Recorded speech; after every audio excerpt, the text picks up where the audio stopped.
DuPont Company of Wilmington, Delaware, makers of better things for better living through chemistry, presents the Cavalcade of America. Tonight's star, Montgomery Clift.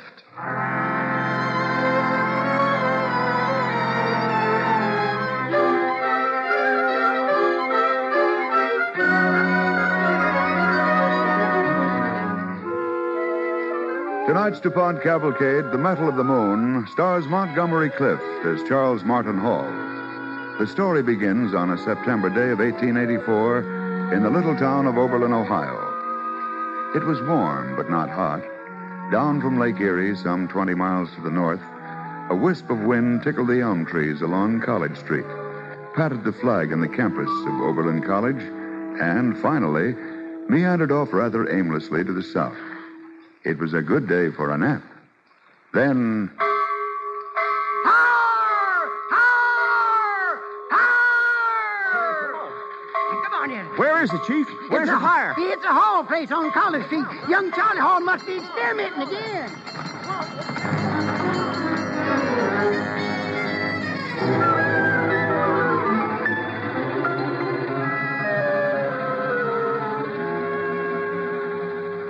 Oh, golly, what a mess.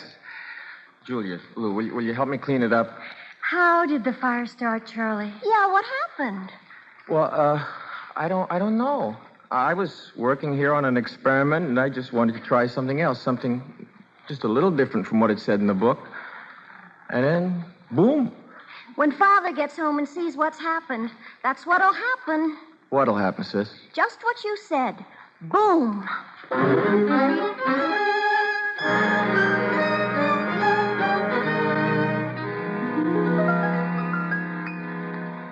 Charles? Yes, Father. Charles, if your sisters can refrain from their giggling, I'd like to talk to you about what happened here this afternoon. Hey, Julia, Lou, cut it out, will you? Now, may I ask you, Charles, how the fire started? Well, I don't know exactly, sir. All I know is I was up there doing an experiment, and, well, all of a sudden... All of a sudden what? Fire. That's right. What's right? Just what you said. It wasn't Charlie's fault, Father. It was just an experiment. Julia, you and your sisters will kindly let me handle this matter in my own fashion? Yes, Father? Now, Charles, your mother and I have been most indulgent in the matter of your chemical experiments. That's true, is it not? It certainly is. We have maintained an attitude of quiet resignation in the face of alternating periods of abominable smells and malodorous gases. When acid dripped down from the attic, went through the floorboards, and ultimately dug a hole in Mother's favorite counterpane, we said not a word. No, not a word. You would say, then, that we, as parents, have been sympathetic? Very sympathetic. No question about it. Good. But, Charles, one has to draw a line somewhere. Yeah, one does have to. And setting the house on fire is just a trifle too much. I would think so. Well, I'm glad you understand me, Charles. Yes, sir. Good. Then you will understand exactly why I say to you at this time that you are never to conduct another chemical experiment under this roof. Dad! There is no appeal from this decision. Good day, Charles. Good day, children.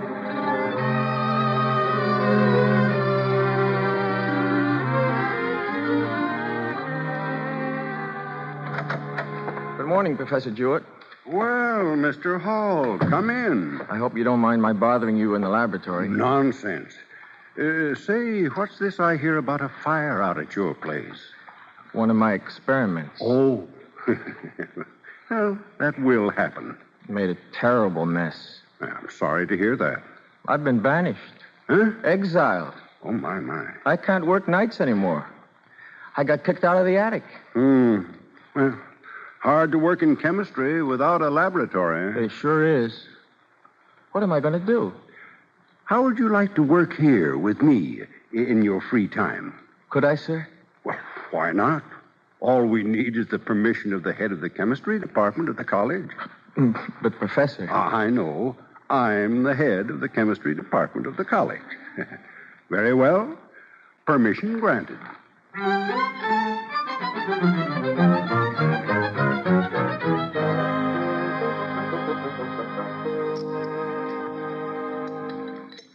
Charlie. Yes, Professor. It's stifling in here. Would you mind opening a window? Not at all. Oh, what's the papers on my desk?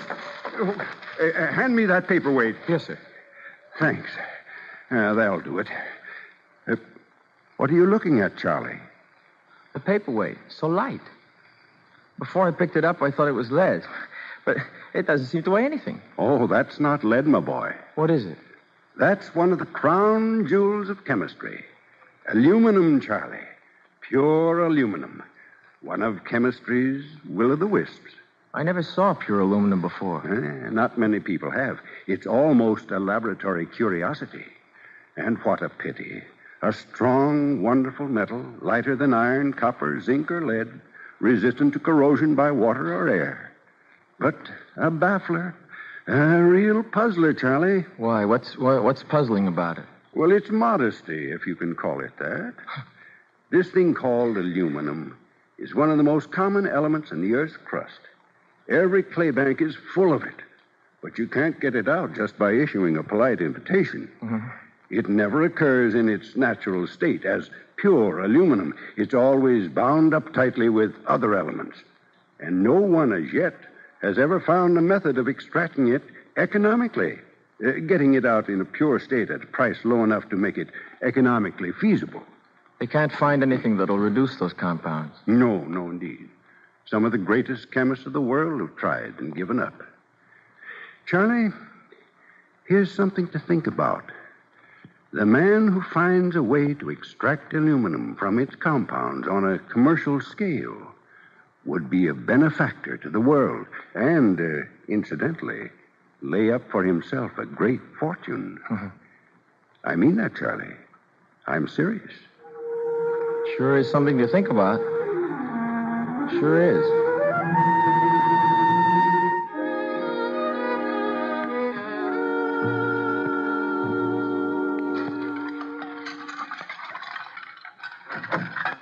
Hi, Julia. Hello, Charlie. Nobody home? Just me and this mountain of dishes. I'll give you a hand. No homework? No, it's finished. I don't mind the dishes. But those big iron pots. Can't even lift them. I'll wash you dry. Why, I'd be crazy to say no. I yield to the gentleman from South Carolina. Thank you, ma'am. Hey, does this pot have to be washed? Unless you want to take it out in the backyard and bury it. That's an idea. Boy, this thing must weigh 15 pounds if it weighs an ounce. More, I bet. Make way, woman. All right. Why don't they make lighter pots? It would be a boon to humanity. Women around the world would beat a path to the door of the man who would make a lighter pot. Well, that should be an inducement. By the way, have you heard from Ellen lately? From who? Ellen Franks. Remember the girl from Cleveland? The girl you couldn't stop talking about last summer. Oh, no. Have you written her? No. Now, look here, Charlie. What in the world's the matter with you? Everything's fine. Why? It is not. You're not yourself. Don't tell me. I know you like a book. Something's come over you lately. You're so quiet and always by yourself. You don't even play the piano anymore. I know. Well, what is it? I don't know. I don't know what's the matter with me. I'm 21, a junior in college. I live in a plain house in an ordinary town. I should be just a plain, ordinary fellow. I should be thinking about girls, about sports, that kind of thing. I don't. What's the matter with me? I've only got one thing on my mind, chemistry. Why? I don't know why. I wake up in the morning thinking chemistry all day, no matter what else I'm doing. I'm always thinking out chemistry problems. At night, when I go to bed, do I read a novel? No. Chemistry books. Well, I like chemistry, too. Sis, it's not a question of liking it. I'm a fanatic. I just haven't got room in my mind for anything else. You just think that. No. Today, Professor Jewett spoke about aluminum. He said that chemists have been trying for years to find some way of getting it out of its compound by some other method than reduction, which is too expensive and so no good commercially. Well, Well, so what do? I go down to the library and I read all the books I can find on the subject. Well? It sounds crazy, but I intend to go after that metal. What's crazy about that? I'm a student. The best chemists in the world have spent, I don't know how many years trying to find the answer. They can't. But I'm going to try. Good. It'll take time, of course. You'll have to finish college and take postgrad work and then get into a laboratory. I don't mean that. I mean I can do it now. Now? I believe so. I believe I could. You can rub a hole in that pot if you keep scrubbing at it like that. Well, it's clean anyway. And you can get aluminum too, Charlie. I know you can. Yeah, I think I can. But I gotta have a place to work. Once I've graduated, I can't go on using the school lab. Well, all right, work here. Oh, sure, after what Father said. He said you couldn't work with chemicals under this roof. He wasn't fooling either. What's the matter with the woodshed in back? The woodshed? It's not under this roof. Julia, you're a genius. Oh, I'll leave that title to you. A genius. Oh, come on, help me hang this pot over the stove. You think I can do it, don't you? I'm sure you can. Sure I now can. help me lift this pot. It's so heavy that I... Wait. Oh, right on my foot. Hey, did you hurt yourself?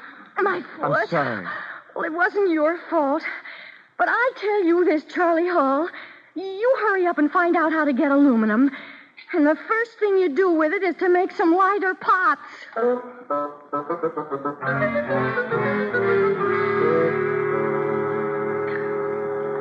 Mother, Yes? my lemon drops aren't in the pantry. Oh, they must be. They're not. Now, let me see.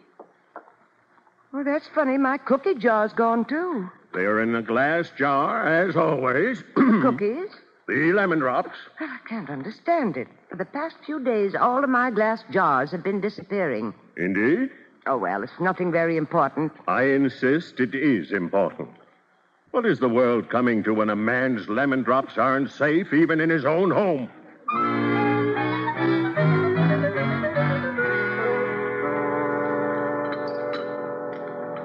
Will someone please tell me what's going on in this woodshed and why you need all these glass jars? Is that all the two of you could find?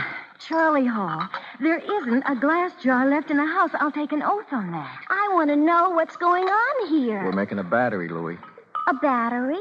Yeah, for current. Electric current. Oh. Julia, will you mash up some aluminum oxide? Oh, all right. What do you want electricity for? Louie, can you keep a secret? Uh-huh, sure. You can trust me. Yeah, well, if you can keep a secret. Secret? Father. And may I ask the nature of this mysterious secret? Oh, gee. My cookie jar. My lemon drops. My goodness. Charles, Julia, Lou, I think an explanation is in order. I'm innocent. Father, you said that I mustn't experiment in the house, so here I am in the woodshed. I am eagerly awaiting the explanation. Well, the explanation is pretty simple, Father. It's just one word. One word. Aluminum. It's a wonderful idea. It really is, Father. Look at this little paperweight Charlie got from Professor Jewett. It's pure aluminum. Feel how light it is. 1/3 the weight of steel, yet it's strong enough to make a bridge or girders for a building or... All right, but I still don't understand, not a bit. If there's a need for aluminum, Charles, why fool around with all these glass jars? Why not just mine the stuff like iron or copper? Can't be done. Aluminum never occurs in a natural state. It's always mixed up in with other compounds. And you think you can find a way to get it out of these compounds out here in the woodshed? I do think so. I think I've got at least part of the answer. You see, Father, everyone else has tried to get aluminum by chemical reduction. I want to try a new method. Electricity. See, my theory is that a strong electric current can break down the compounds, separate aluminum from all the other elements, and get it out in a pure metallic state.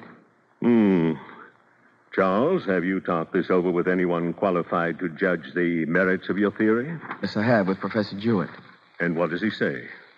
He says I may be on the right track.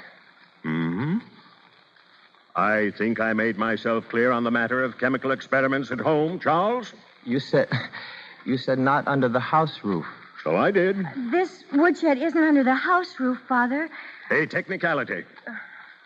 Yes. Well, I guess you want me to quit, Father. Quit?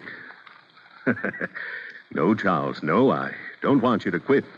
I want you to keep right on going. But, Charles... Yes, sir?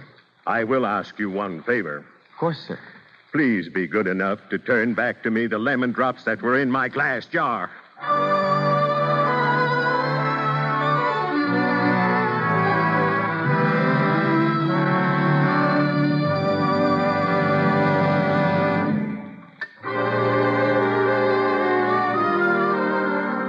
You are listening to the DuPont Cavalcade of America, starring Montgomery Clift in The Metal of the Moon. Sponsored by the DuPont Company, makers of better things for better living through chemistry.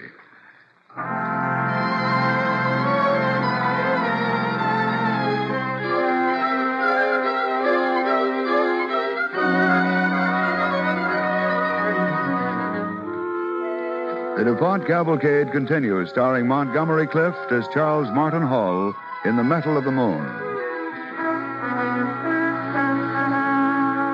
It's a year later, 1885.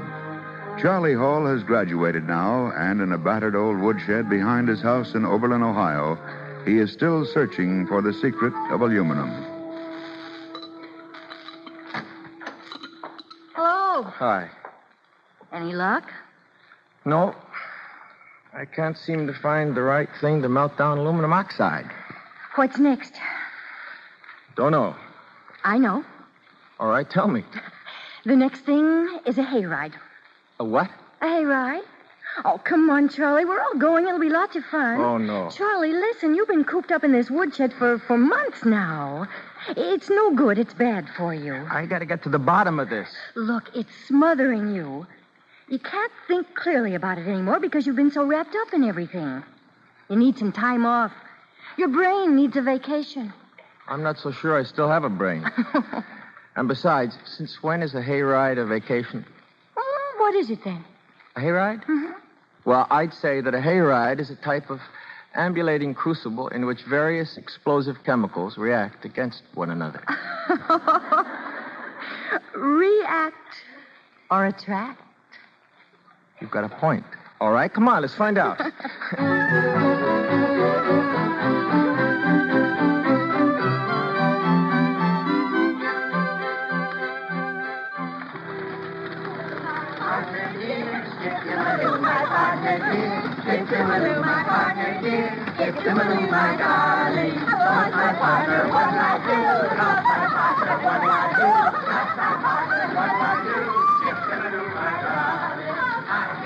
Why so quiet, Charlie? Nothing to say. I was surprised when Julia brought you along. Were you? Uh-huh. Were you glad? Uh-huh. I'm glad Julia brought me along, too.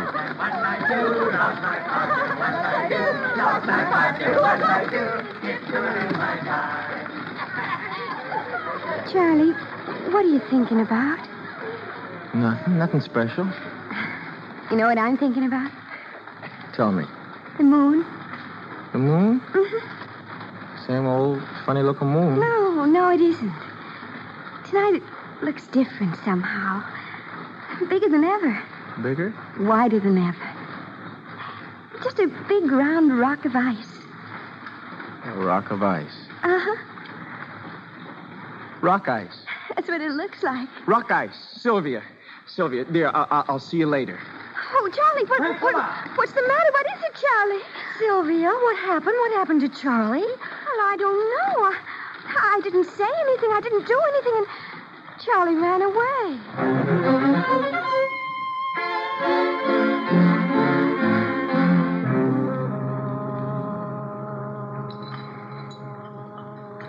Oh, you should be ashamed of yourself, Charlie Hall. Running back here to the woodshed the way you did. I'm sorry, Julia. Look, I'll make it up to her. I just had to get back here. Oh. Julia, don't just stand there glaring at me. Come on, get to work.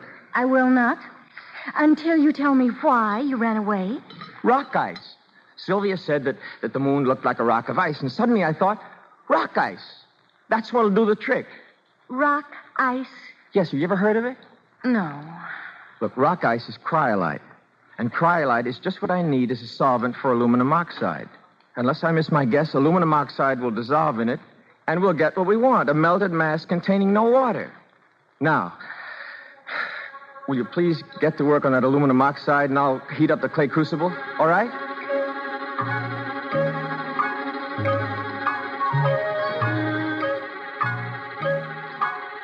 Oh, gee, I'm tired. It's late. It's almost an hour now since we poured the mixture out of the crucible into the cooling pan.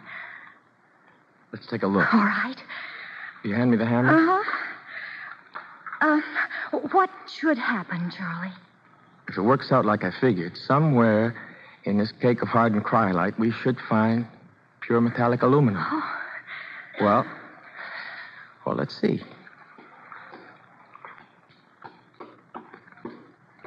It breaks up easily. Do you see anything? Not yet. What will it look like? Well, there should be tiny lumps of aluminum, like little beads.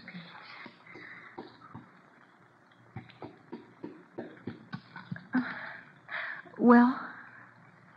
Nothing. Well, not even a little? Nothing.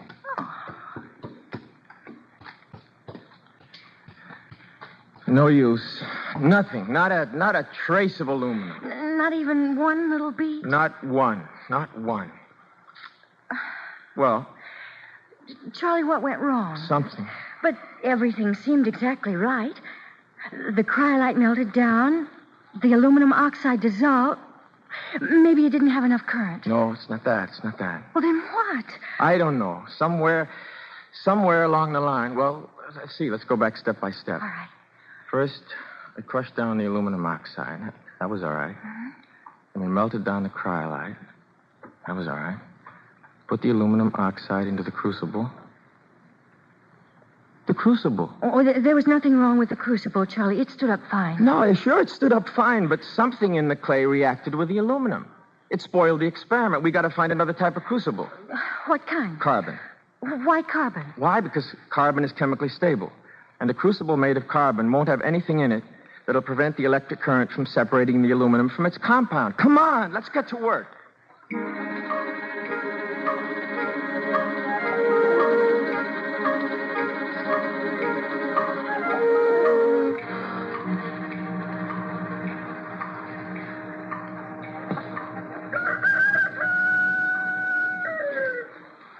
Oh, what's he got to crow about? More than we have so far. Charlie, can we try now? I don't know. What do you think? I can't even think. I'm afraid to think. Hey, you remember the poem we used to say when we were kids, when we wanted something real bad? Yes.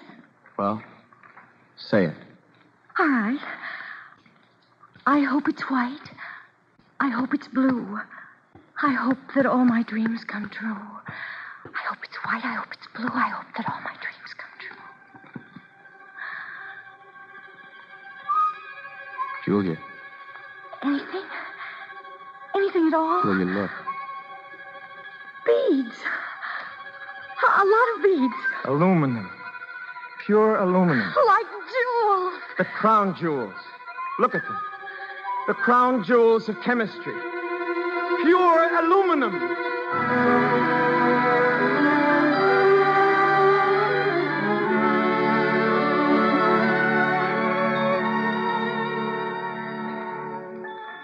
In Oberlin, Ohio, a young man of 22 unlocked a door that had defied the men of science for centuries and brought aluminum into our everyday life. Every plane that flies, every streamliner that sings along the rails, each and every aluminum kitchen utensil, every ounce and every use of this magic metal is a tribute to a boy who wouldn't give up, who set his sights early and stayed true to his course. Charles Martin Hall.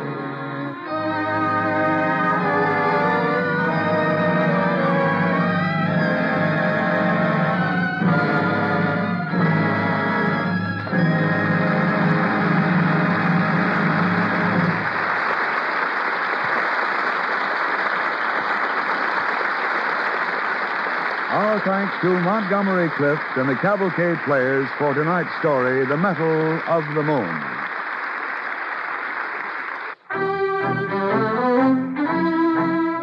Next week, the star of the DuPont Cavalcade will be Raymond Massey. Our story, Keepsakes, is an unusual and moving portrait of Abraham Lincoln. Be sure to listen. Tonight's DuPont play, The Metal of the Moon, was written by Irv Tuning.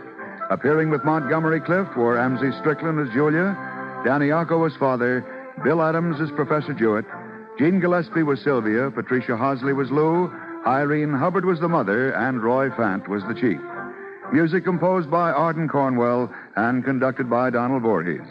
The program is directed by John Zoller. Ladies and gentlemen, because of the March of Dimes, medical science is able to continue its relentless fight against polio. This work needs your help. Join the 1951 March of Dimes today.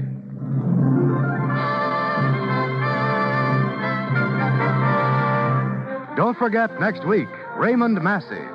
The DuPont Cavalcade of America comes to you from the Belasco Theater in New York and is sponsored by the DuPont Company of Wilmington, Delaware, makers of better things for better living through chemistry.